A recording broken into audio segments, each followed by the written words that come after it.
Bawal at paglabag sa Consumer Act ang no video, no refund policy ng mga online seller ayon sa DTI Batangas. Hinihimok din ng ahensya ang mga buyer na magsumbong sa kanila kung may mga seller na hindi nagpapalit ng depektibong produkto. Narito ang report ni Paul Hernandez.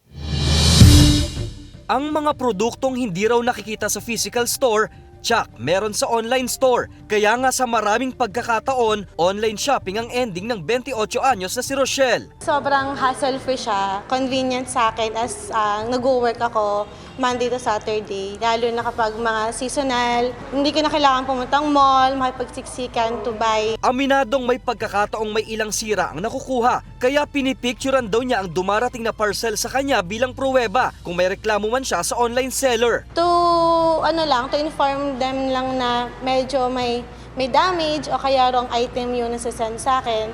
Hindi nga lang siya na minsan na-acknowledge. Kasi siguro sobrang dami ng nabili.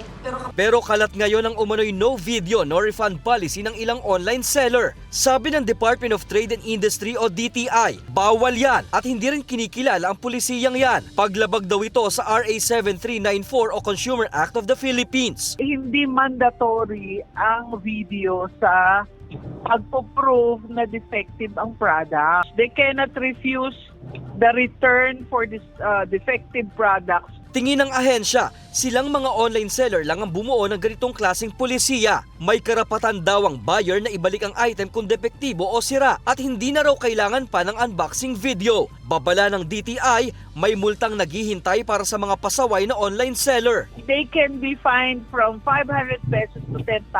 And they can also, meron pa rin silang imprisonment na 5 months to 1 year. Hinihikayat ng ahensya ang publiko na ilapit sa kanila kung may nalalamang ganitong klaseng pulisiya. Sa ngayon ay wala pa raw report o ulat sa DTI Batangas ng reklamo tungkol sa no video, no refund policy ng isang online seller. Kasama si Buhay Adante Jr., Paul Hernandez, Balitang Southern Tagalog.